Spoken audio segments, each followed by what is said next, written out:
Bet Online is the world's most trusted betting platform and your number one source for everything football. Bet Online has every stat, every matchup, and even live odds and spreads to bet on during the games. Think you know your stuff? Get in on our $200,000 mega contest and pick 5 games against the spread every week for your chance at weekly prizes and a share of $200,000. When the game's over, head on over to our online casino and get in on a game of blackjack or poker or unwind with one of our over 150 slot games. Head to the website today to get in on the action. Bet Online. The game starts here. All right, everyone, welcome back. It's another episode of Bleav in Vikings with your host, Mike Wobschall. Pleased today and honored today to have a special guest joining us to talk Giants-Vikings season opener, and that is none other than voice of the New York Football Giants, Bob Papa, who joins Bleav in Vikings today. You can also catch Bob on Sirius XM NFL Radio, airing it out, airs at 9 a.m. Eastern time weekdays. You can catch Bob on Bleav in Giants with his radio partner, Carl Banks. They also have Papa's Perspective on the New York Giants website. You have 100 years of Giants football to celebrate. You have Golf Channel. Other than that, Bob, you have nothing going on and plenty of time to talk about the Vikings with us today. So much appreciated. Yeah, looking forward to it, right? The stadium behind me, it's going to be filled on Sunday as the Giants begin their 100th season. 8 world championships, 4 Super Bowls, 4 NFL championships, and we're going to have a pretty cool halftime ceremony where all living 100 or a family member of the deceased that made the top 100 Giants in the history of the franchise will all be on that field behind me on Sunday at halftime. That is really cool. I was with the Vikings from 05 to 19 doing Vikings.com stuff. So you know the Giants.com folks. And in 2010, we had our 50th year celebration. So that's not 100 years, it's 50, but it's still a lot of effort and time that gets put into something like that from an organizational standpoint.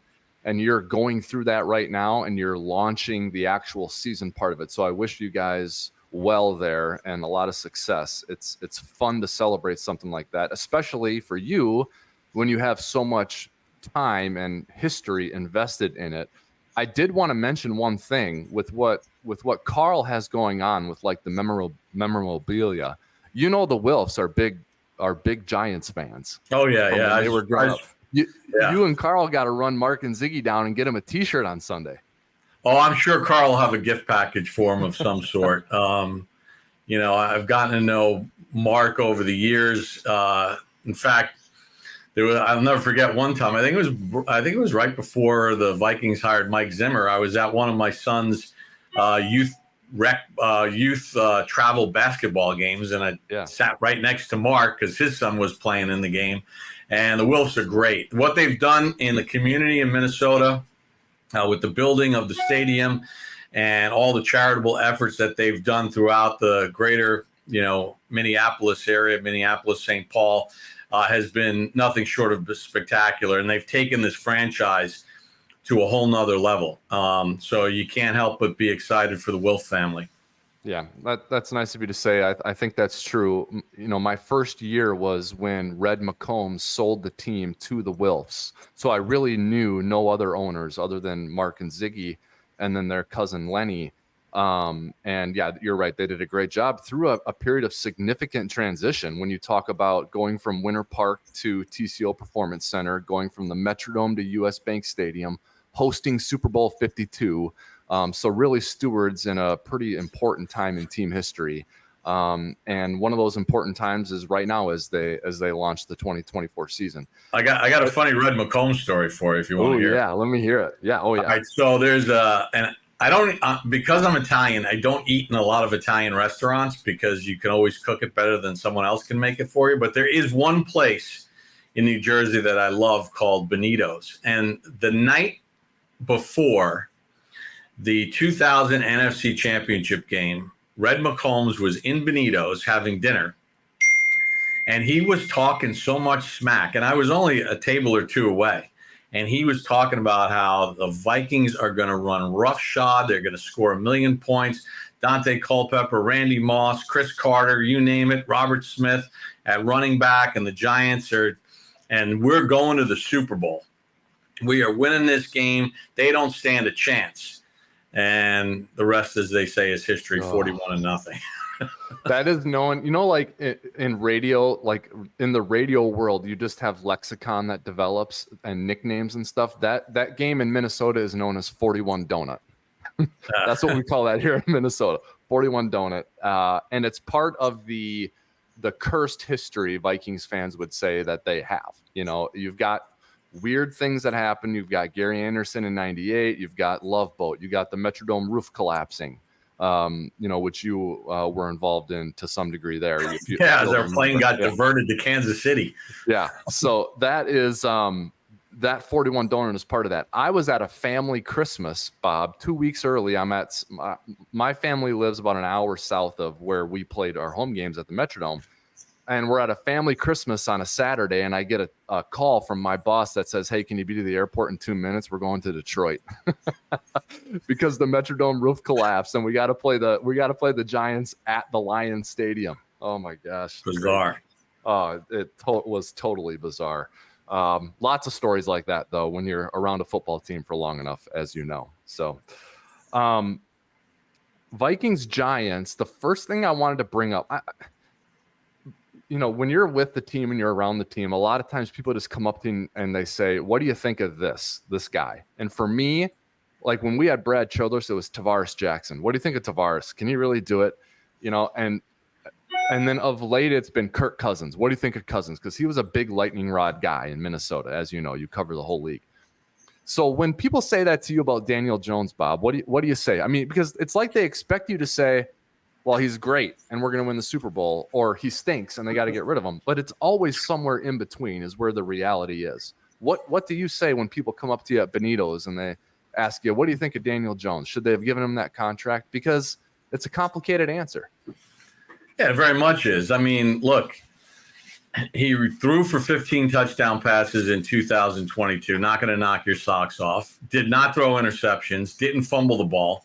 And he ran for over 700 yards, and he scored 7 rushing touchdowns. And the Giants went to the playoffs, and they won a road playoff game again against your Vikings. But even on the Christmas Eve game, he threw for 300 and something yards in that heartbreaking loss, a great Vikings victory. So there's something there. But when you have arguably one of the worst offensive lines over a period of time, it's hard for any quarterback to be that successful.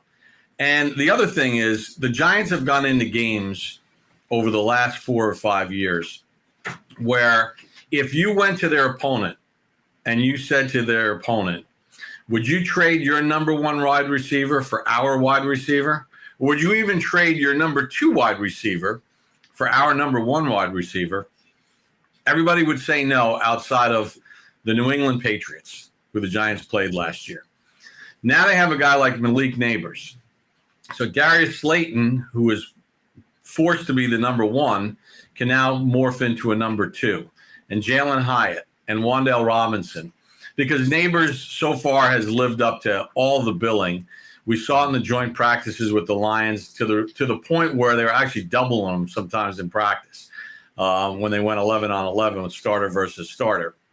So you've fixed your offensive line. You've added what looks like a guy who's going to be a high-end, you got a game plan against him kind of receiver. Changes the whole narrative. And listen, this is the put up or shut up here for Daniel Jones. I don't think there's anybody in this building that would disagree with me. They can get out of the contract after this year, and they feel like they've given him more than enough weapons. Can he stay healthy now, and can he get the job done? Yep, that's well. And the other thing about Daniel Jones, and one other defense of him, is show me a quarterback that's had 3 head coaches in their first 6 seasons and has had 4 offensive coordinators and has had 5 different offensive line coaches. Show me a quarterback that's successful under those circumstances. It doesn't happen. I equate the start of Daniel Jones' career to the start of Alex Smith's career in San Francisco, who eventually wound up having a really nice career once Harbaugh got to San Francisco. Then they moved on to Kaepernick, and Alex Smith went to Kansas City and had really a nice successful career. because he had stability and he had legitimate coaching. So that's kind of how I look at Daniel Jones. Yeah. I remember that the playoff game that I saw, I wasn't with the team anymore, so I was watching it on TV. And the mobility of Jones, was a big difference maker in that game. And I thought it really kind of shed light on, for me, like Eric Kendricks has definitely lost a step. After being a great player for Zimmer for all of his career, I thought you could see he lost a step there, and that was the difference maker in that game for me. I thought you and Carl talked, really intelligently, really well about this is different now. This is Brian Flores. This is not Ed Donatel. What could the Vikings do to neutralize that? Can the Giants expect that to be a factor in this game? I mean, the point total is 41. The spread has oscillated between the Giants being favored, the Vikings being favored. Now it's the Vikings by a point. But basically, Vegas is saying it's going to be 21-20. Someone's going to win. So in a game like that, the quarterback extending a series by running for a first down is a big deal. Do you think that'll be a big deal in this game? And what did you think of that conversation you and Carl had about what Flores could do to neutralize that? Well, I think Carl made a really good point. It's very beneficial for the Giants that they're at home, so crowd noise should not be as big a factor, because Flores is going to try to confuse you with blitz packages. As Carl said, he'll show 8 up at the line, but you got to figure out which ones are coming, which ones are not. And if you get them in a situation where they're in retreat and they're in man, Daniel Jones has proven that he could take off and run. 2022, there were 3 quarterbacks that rushed for over 700 yards: Lamar Jackson, Jalen Hurts, and Daniel Jones. I mean, Daniel Jones is a really good athlete, and I don't think people take that into consideration. I think one of the things with the Giants fixing their offensive line is the fact that they brought in guys that have proven track records as starters, whether it's Illuminor the last couple of years with Vegas, Van Roten with Vegas. Obviously, with the Packers, you got Runyon, who has got a lot of starts under his belt. So I think that will help mitigate it. But there's going to be some times of adversity in this game for this offensive line, because Flores has cleaned up all the bad with the Vikings defense, and I think he's going to create some confusion that the Giants in those situations can't make the critical mistake, can't turn it over. You take your bad play, you move on. Just don't make it a bad play plus a turnover, because that's how you lose a game like this when 2 teams are evenly matched. Yeah. Last question. Do you expect defensively for the Giants, are they going to swap Thibodeau and Burns? Are they going to alternate sides, or what do you anticipate with that? I think when you look at the NFL today, whatever that depth chart is that they put out, it's unlike 30 years ago, where if a team played a 3-4, they had a run-stuffing nose guard that 2-gapped all day long, and they kind of lined up the same way. I think now they're so multiple and based on different packages of what the offense brings to the table. I don't think you can sort of set people in specific positions. I mean, they'll move Dexter Lawrence around up front. I would expect, based on matchups and stuff like that, you're going to see people all over the place, like most teams do in the NFL. You think Vegas and the odds makers have it right, as they usually do? 41 over under. Well, this is, listen, the first 2 or 3 weeks, this is National Fake You Out League. Vegas sets these numbers, and we're going to have games that are going to be so far off what the number is because of the theater of the unknown, right? Yes. We don't know about Daniel Jones, coming back from this injury, although he didn't miss a single practice in camp. What does the Vikings offense look like with Sam Darnold pulling the trigger as opposed to Kirk Cousins when he was there? There in some of the injuries that Minnesota has offensively. I think Carl and I talk about this all the time. We got Kansas City. They're the 2-time defending Super Bowl champs. You got San Francisco. You have certain teams that are known quantities for winning until proven otherwise. The Giants and Vikings are in the same weight class. Okay, they're teams that have question marks. There are some holes in each of their rosters. So they're playing in the same weight class. So for this to be sort of like a pick'em game makes all the sense in the world. Yeah, I heard you term it that way on Bleav in Giants, and I think that's a great way to look at it. There's parallel situations here. I mean, you look at really good offensive tackles against really good edge rushers.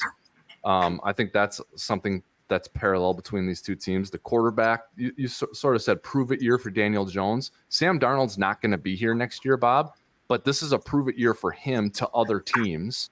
I think Sam Darnold is playing for his NFL life. Yes. As for potentially being a starter or being a career backup. Yes. Now, if he plays well this year, is he the next Baker Mayfield, who after bouncing around from place to place, found a home in Tampa, found the right spot, found the right system, got rewarded with a contract, and now he's the guy in Tampa? Sam Darnold has a chance right now to rewrite his career arc moving forward. Yep, that's totally right. The LSU receivers, questions in the secondary. The Vikings have a brand new secondary at the cornerback position because of all the adversity they faced there. So I just see so many similarities between these two clubs, and I think you're totally right. They're in the same weight class. I can't believe the stat about the Giants not having won a home opener. I think you said since 2010. That is unbelievable. Well, not necessarily a home opener. It's when they have opening up the season at home. A week one opener. Yeah, you're week right. one opener. Yeah, they haven't won. They haven't. Yeah, they lost. Obviously, everyone knows they got smoked by Dallas, and they lost to Denver. They lost to Pittsburgh. They lost to Jacksonville, and then as the defending Super Bowl champs, kicking off the 2012 season, they lost at home to the Cowboys. Yeah, their last win on opening day when it's a home game has been 2010 against Carolina. Unbelievable. Week one in the radio booth, starting another season is an awesome experience. So I hope you enjoyed on Sunday. I was between Paul Allen and Pete Bursich as their spotter for 15 years. That's great camaraderie up there. So for you and Carl, I think Howard Cross with you guys as well? Yeah, he's on the sideline. Yeah. Okay, so he's on the sideline. So really a fun day on Sunday for you guys as you open up another season, and then it's the 100th in Giants history. So I wish you success this season and hope you enjoy it. Appreciate you having me on the show, Mike. You bet. Thanks for joining us. That's going to do it for today's episode of Bleav in Vikings, everyone. Thank you for listening. Join us next time. It'll be Pat Leonard from the New York Daily News joining us tomorrow as we wrap up Vikings and Giants preview and get ready for the 2024 season. That's it for today. Wabi signing off for now. Until next time, keep believing, everybody.